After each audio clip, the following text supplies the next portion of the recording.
যদি আপনি আলোর গতিতে যদি হয় প্রতি সেকেন্ডে 3 লক্ষ কিলোমিটার, এই গতি দিয়ে যদি আপনি এখান থেকে সপ্তম আসমান পর্যন্ত পৌঁছতে চান, আপনার কত বছর লাগবে? 20,000 কোটি বছর। আমরা যদি খোলা চোখে 26,60,000 বছর লাগবে যেখানে পৌঁছতে, যদি আলোর গতিতে আমরা পৌঁছি, তাহলে অ্যান্ড্রোমেডা গ্যালাক্সির কাছে যাইতে 26,60,000 বছর লাগবে। আর আমরা যদি 26,60,000 বছরের দূরত্বকে যদি আমরা দেখতে পাই, তাহলে আমাদের নবীর তার দৃষ্টি শক্তিটা কেমন ছিল? এখন আপনাদের কাছে আমার একটা প্রশ্ন হলো, 779 কোটি বছরের জটিল কাজটাকে যদি মানুষ এমন যন্ত্র তৈরি করতে পারে, যে যন্ত্রের মাধ্যমে 1 সেকেন্ডের মধ্যে যদি 779 বছরের কাজ যদি মানুষ করতে পারে, তাহলে আল্লাহ কি পারেন না 7 বছরের সমস্ত ঘটনাকে দিনের দুনিয়া রাতের সামান্যতম সেকেন্ডের মধ্যে ঢুকাতে পারে না? আলাইহিস সালামের সুদীর্ঘ পথ পাড়ি দিবে। এই যে নবীজি সুদীর্ঘ পথ পাড়ি দিবেন, এই বিষয়টা নিয়ে বিজ্ঞানদের মাথা ব্যথা শুরু হয়ে গেল। বিজ্ঞানদের কি শুরু হয়ে গেল? মাথা ব্যথা শুরু হয়ে গেল। বিজ্ঞানদের যুক্তির দেওয়ালগুলো ফেটে গেল, বিজ্ঞানের যুক্তির কলমগুলো কাঁপতে শুরু করলো। কারণ বিজ্ঞানরা, বৈজ্ঞানিক তারা মসজিদে হারাম থেকে মসজিদে আকসা পর্যন্ত তারা সহজে মেনে নেই, কিন্তু মসজিদে আকসা থেকে আল্লাহর কাছে কেমনে নবীজি পৌঁছেছেন, এটা বিজ্ঞানরা বিশ্বাস করতে চায়। এখন বিজ্ঞানটা কেন চাই না, এটা কি আমাদের একটু জানার প্রয়োজন আছে না? এই বলে বিজ্ঞানরা কেন চাই না, আমাদের কি একটু জানার প্রয়োজন আছে না? আজকে জানবো, বুঝবেন, সহজে বোঝানোর চেষ্টা করব। বিজ্ঞানরা কেন তারা এটাকে অস্বীকার করে, কেন তাদের এই বিষয় নিয়ে মাথা ব্যথা, আজকে আমরা জানবো, দেখবো আমাদের মাথা ব্যথা শুরু হয় কিনা। পৃথিবীর মধ্যে সবচাইতে গতিশীল বস্তুর নাম কি? আলো। পৃথিবীর মধ্যে সবচাইতে গতিশীল বস্তুর নাম কি? আলো। কেমন গতিশীল? প্রতি সেকেন্ডে 3 লক্ষ কিলোমিটার পথ পাড়ি দিতে পারে। এই পৃথিবীটা পরিধি হিসাবে, গোটা পৃথিবী যদি আপনি ভ্রমণ করতে চান আলোর গতিতে, তাহলে আপনি 1 সেকেন্ডে গোটা পৃথিবী 7.5 বার ঘুরে আসতে পারবেন। কয় সেকেন্ডে? ঘড়ির দিকে তাকায় ভাবেন তো 1 সেকেন্ড কতটুকু সময়? যদি আপনি পৃথিবী পরিধি হিসাবে নয়, ব্যাস হিসাবে, মানে এক পার্শ্ব থেকে আরেক পার্শ্বে যাবেন, যদি আপনি এক পার্শ্ব থেকে আরেক পার্শ্বে ভ্রমণ করতে চান আলোর গতিতে, তাহলে আপনি 1 সেকেন্ডে 24 বারের চেয়েও আপনি পৃথিবী ভ্রমণ করে আসতে পারবেন। আলোর গতি কি সাধারণ গতি?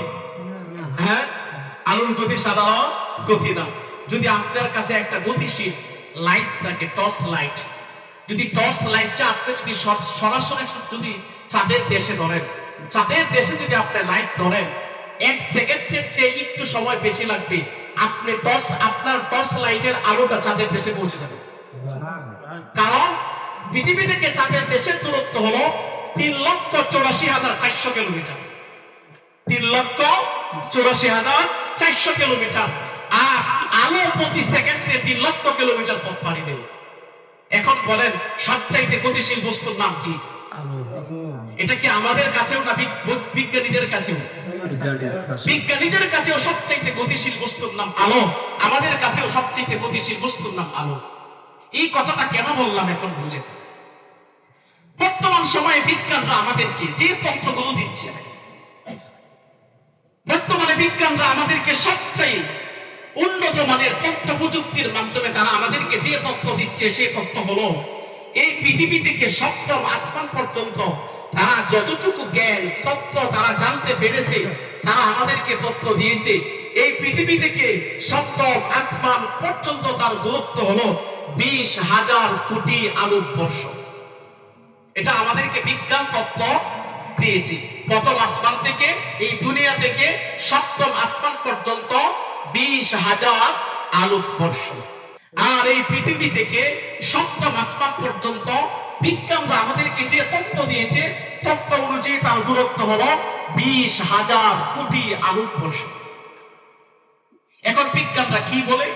বিজ্ঞানরা বলে, যদি কোনো মানুষ এই দুনিয়া থেকে সপ্তম আসমান পর্যন্ত পৌঁছতে চায়, কিসের গতিতে? আলোর গতিতে। যদি কোনো মানুষ এই পৃথিবী থেকে সপ্তম আসমান পর্যন্ত আলোর গতিতে পৌঁছতে চায়, তাহলে তার সময় লাগবে 20,000 কোটি বছর। কত বছর? মাথা আপনাদের ঠিক আছে? যদি আপনি আলোর গতিতে যদি হয় প্রতি সেকেন্ডে 3 লক্ষ কিলোমিটার, এই গতি দিয়ে যদি আপনি এখান থেকে সপ্তম আসমান পর্যন্ত পৌঁছতে চান, আপনার কত বছর লাগবে? 20,000 কোটি বছর। বলেন, এটা কি 19-20 পার্থক্য না পুরোটাই পার্থক্য? কিন্তু নবীজি সাল্লাল্লাহু আলাইহি ওয়াসাল্লাম এই সুদীর্ঘ পথ, অসম্ভব সুদীর্ঘ পথ পাড়ি দিয়ে এক রাতের কিছু অংশের মধ্যে তিনি আবার ফিরে এসেছেন। নবীর জন্য এটা সম্ভব ছিল। বিজ্ঞানটা যখন গবেষণা করতে শুরু করলো, যদি কোনো মানুষ আলোর গতিতে সপ্তম আসমানে পৌঁছতে চায় 20,000 কোটি বছর লাগবে, তাহলে নবী মুহাম্মদ কেমনে পৌঁছলো? কিছু কিছু বিজ্ঞান তারা নাস্তিক হয়ে গিয়েছে, আর কিছু কিছু বিজ্ঞান সাথে সাথে কালিমা পড়ে মুসলমান হয়ে গিয়েছে। এখন বিজ্ঞানদের জ্ঞান, কম্পিউটার, বুদ্ধি কোনো কিছুই আর কাজে আসতেছে, কারণ 20,000 কোটি বছর। এখন আমরা জানবো নবীজি সাল্লাল্লাহু আলাইহি ওয়াসাল্লাম তিনি যে মেরাজে গিয়েছিলেন তার গতিটা কেমন ছিল। আমাদের জানার প্রয়োজন আছে না? আছে, কারণ বিজ্ঞানদের তত্ত্ব এখন শেষ। নবীজি সাল্লাল্লাহু আলাইহি ওয়াসাল্লাম বুখারী শরীফের হাদিসের মধ্যে বলেন, আমি যে প্রাণীটা দিয়ে মসজিদে আকসা থেকে ভ্রমণ করেছিলাম, সেই প্রাণীর নাম কি ছিল? বুরাক। বুরাক এর আরবি শব্দ হলো বাকতুন, মানে বিদ্যুৎ। নবীজি সাল্লাল্লাহু আলাইহি ওয়াসাল্লাম বলতেছেন, আমি যে বুরাক প্রাণী দিয়ে ভ্রমণ করতেছিলাম, নবীজি বলেন, আমার দৃষ্টি আমি যতটুকু দেখেছিলাম, আমার দৃষ্টি যেই পর্যন্ত পৌঁছতো, সাথে সাথে বুরাকটা পলক দেওয়ার সাথে সাথে বুরাকটা সেখানে উপস্থিত হয়েছে। নবীজির দৃষ্টি যেখানেই পৌঁছতো, তার মানে আপনি এখান থেকে পাকিস্তান দেখতে পান, আপনি পাকিস্তান দেখতে পান, কিন্তু পলক দেওয়ার সাথে সাথে বুরাক প্রাণী সেখানে কি হইতো? উপস্থিত হয়ে যেত। তো নবীজি সাল্লাল্লাহু আলাইহি ওয়াসাল্লামের দৃষ্টি সর্বশেষ দৃষ্টি দিয়ে কতটুকু দেখতেন, এখন আমরা এটা জানব। নবীজি সাল্লাল্লাহু আলাইহি ওয়াসাল্লামের দৃষ্টি দিয়ে সর্বশেষ কতটুকু জানতেন, এটা জানার আগে আমরা আমাদের দৃষ্টি দিয়ে সর্বশেষ কতটুকু জানতে পারি, এটা আগে আমরা জানি। এই বলেন, আমাদের দৃষ্টি চেয়ে কি নবীর দৃষ্টি কম না বেশি? এখন নবীজি সর্বশেষ দৃষ্টি দিয়ে কতটুকু দেখতেন, এটা আমরা জানবো। তার আগে জানবো আমরা কতটুকু দেখি। বলেন, এই পৃথিবীর মধ্যে আমরা আসমানের দিকে তাকাই তখন অনেক নক্ষত্র দেখতে পাই না? এই বলেন, অনেক নক্ষত্র আছে না? অনেক নক্ষত্র আছে। তার মধ্যে একটা হলো ওরিয়ন নক্ষত্র। অনেক নক্ষত্র আছে, এই নক্ষত্রগুলো আমাদের কাছ থেকে লক্ষ লক্ষ কোটি কোটি গুণ আমাদের কাছ থেকে, আমাদের চেয়ে দূর, অনেক দূরত্ব, অনেক নক্ষত্রগুলো আছে। তো বিজ্ঞান আমাদেরকে যে তথ্যগুলো দিচ্ছে, বিজ্ঞান বলছে আমরা খোলা চোখে মিল্কি ও গ্যালাক্সি পাড়ি দিয়ে আমরা অ্যান্ড্রোমেডা গ্যালাক্সি দেখতে পাই, আর অ্যান্ড্রোমেডা গ্যালাক্সি আমাদের কাছ থেকে দূরত্ব হলো 24,60,000 আলোক বর্ষ দূরে অবস্থিত। কত লক্ষ? 24,60,000 আলোক বর্ষের দূরত্বে অবস্থান। তার মানে যদি আপনি অ্যান্ড্রোমেডা গ্যালাক্সির মধ্যে পৌঁছতে চান, তাহলে আপনার সময় লাগবে 26,60,000 বছর। আমরা খোলা চোখে 24,60,000 বছরের দূরত্বের বস্তুকে যদি আমরা দেখতে পাই, তাহলে এখন আপনাদের নিকট প্রশ্ন হলো যে নবীজি সাল্লাল্লাহু আলাইহি ওয়াসাল্লামকে আল্লাহ সৃষ্টি করেছেন, যে নবীজির সামনে যেমন দেখতেন, পিছনে তেমন দেখতেন, ডান দিকে যেমন দেখতেন, বাম দিকে তেমন দেখতেন, সেই নবীর দৃষ্টির পাওয়ার কতটুকু ছিল? আমরা যদি খোলা চোখে 26,60,000 বছর লাগবে যেখানে পৌঁছতে, যদি আলোর গতিতে আমরা পৌঁছি, তাহলে অ্যান্ড্রোমেডা গ্যালাক্সির কাছে যাইতে 26,60,000 বছর লাগবে। আর আমরা যদি 26,60,000 বছরের দূরত্বকে যদি আমরা দেখতে পাই, তাহলে আমাদের নবীর তার দৃষ্টি শক্তিটা কেমন ছিল? তার মানে নবী বলছেন, আমার দৃষ্টি যেখানে গিয়ে পৌঁছতো, পলকেই বুরাক প্রাণীটা সেখানেই গিয়ে হাজির হতো। তার মানে আমাদের দৃষ্টির চেয়ে নবীর দৃষ্টি লক্ষ লক্ষ গুণ বেশি ছিল। আর এটাই প্রমাণিত হলো, বুরাক প্রাণীর গতি এমন ছিল, আলোর গতির চেয়ে লক্ষ লক্ষ কোটি গুণ বেশি গতি ছিল। সুবহানাল্লাহ। যদি আলুর চেয়ে যদি বুরাক প্রাণীর যদি গতি লক্ষ লক্ষ কোটি গুণ বেশি হয়, তাহলে কি মেরাজ করা সম্ভব না? বলেন সম্ভব না? সম্ভব। এখন যে 2 নম্বর বিষয় হলো বিজ্ঞান, সেই বিষয়টা মানতেই চাই। 2 নম্বর বিষয় হলো এই ভূমণ্ডলের উপরে হচ্ছে বায়ুমণ্ডল, তার উপরে উঠছে নবমণ্ডল। নবমণ্ডলের বিভিন্ন স্তর আছে। বিভিন্ন স্তর অতিক্রম করার জন্য মানুষের যে গুণ প্রয়োজন, সেই গুণ মানুষের মধ্যে নাই। সেই গুণ মানুষের মধ্যে নাই বিদায় এই নবমণ্ডল পাড়ি দেওয়া মানুষের দ্বারা কিনা, নবমণ্ডল পাড়ি দেওয়া মানুষের দ্বারা কিনা সম্ভব না। কেননা এই পৃথিবীর মাত্র 52 মাইল উপরের ভূমণ্ডল, তার উপরে বায়ুমণ্ডল নাই। কি আছে? হিলিয়াম। তার কাছে নেওয়ার জন্য এটা কি আল্লাহর দ্বারা সম্ভব না? বলেন সম্ভব না? নীল আর্মস্ট্রং যখন তিনি চাঁদের দেশ থেকে ফিরে আসলেন, একটা তত্ত্ব দিলেন। কি তত্ত্ব?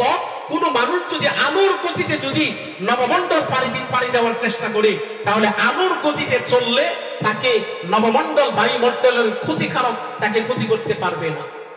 এখন আপনারাই বলেন, আপনি আমাদের নবী, তিনি যে ভ্রমণ করেছিলেন আলোর গতিতে ভ্রমণ করেছিলেন, না তার চেয়ে লক্ষ লক্ষ গুণ বেশি গতিতে ভ্রমণ করেছিলেন? বেশি গতিতে না? এখন 3 নম্বর যে বিষয় হলো, 3 নম্বর বিষয়টা হলো বিজ্ঞানরা যে কথাটা বলতেছি, নবীজি সাল্লাল্লাহু আলাইহি ওয়াসাল্লাম যে ভ্রমণ করেছেন, এই মেরাজের সফরটা ছিল 27 বছর। কত বছর? কত বছর ছিল? 27 বছর। আর দুনিয়ার রাত্রের মাত্র সামান্যতম সময় ছিল। কেমন সামান্যতম? নবীজি সাল্লাল্লাহু আলাইহি ওয়াসাল্লাম ঘরের ভিতরে এসে দেখেন তার সাথে যে 3 জন শোয়া ছিল তারা এখনো ঘুমের মধ্যে আছে। এমনকি ওই যে কম্বল বা খেতার মধ্যে শুয়েছিল এখনো বিছানাটা করো। সুবহানাল্লাহ। কত বছর ছিল? 27 বছর ছিল। 27 বছর পরে তিনি এসে দেখেন এখনো তারা ঘুমে, এখনো বিছানাটা কি আছে? গরম আছে। এখন বিজ্ঞানদের কথা হলো সুদীর্ঘ পথ, যেখানে আলোর গতিতেই পৌঁছতে লাগে 20,000 কোটি বছর, আর নবীজি সাল্লাল্লাহু আলাইহি ওয়াসাল্লাম এত সুদীর্ঘ পথ তিনি পাড়ি দিয়ে এসেছেন, আর এইটা মাত্র সামান্যতম দুনিয়ার কয়েক সেকেন্ডের ব্যাপার। এটা বিজ্ঞানরা বিশ্বাস করতে চাচ্ছে না। এখন আমরা দেখি এই পৃথিবীর মধ্যে সবচাইতে এখন মানব সভ্যতা তার ইতিহাসকে পরিবর্তন করে দিয়েছে কিছু যন্ত্রের মাধ্যমে। তার মধ্যে একটা যন্ত্র হলো কম্পিউটার। একটা যন্ত্র কি? বলেন। অসম্ভব যে কাজগুলো ছিল এখন কি কম্পিউটারের মাধ্যমে সেগুলো সম্ভব না? সেইগুলো সম্ভব না? সম্ভব। কম্পিউটার 2 প্রকার। 1 নম্বর কম্পিউটার হলো মাইক্রো কম্পিউটার, 2 নম্বর কম্পিউটার হলো সুপার কম্পিউটার। এই যে মাইক্রো কম্পিউটার চেয়ে সুপার কম্পিউটারের অনেক পাওয়ার বেশি। অনেক কি পাওয়ার বেশি? সামনে বুঝবেন। মাইক্রো কম্পিউটার যেগুলো আছে তাদের গতি কেমন গতি, এটা আমরা সে কতটুকু পাওয়ারফুল আমরা কিভাবে বুঝি? এইভাবে বুঝি, প্রতি সেকেন্ডে কত মেগাবাইট কত গিগাবাইট ডাটা প্রসেস করতে পারে, তার উপর আমরা কম্পিউটারের শক্তি নির্ণয় করি। কিসের উপর? Megabyte, gigabyte, terabyte. কত সেকেন্ডে কত মেগাবাইট কত গিগাবাইট কত টেরাবাইট ডাটা প্রসেস করতে পারে।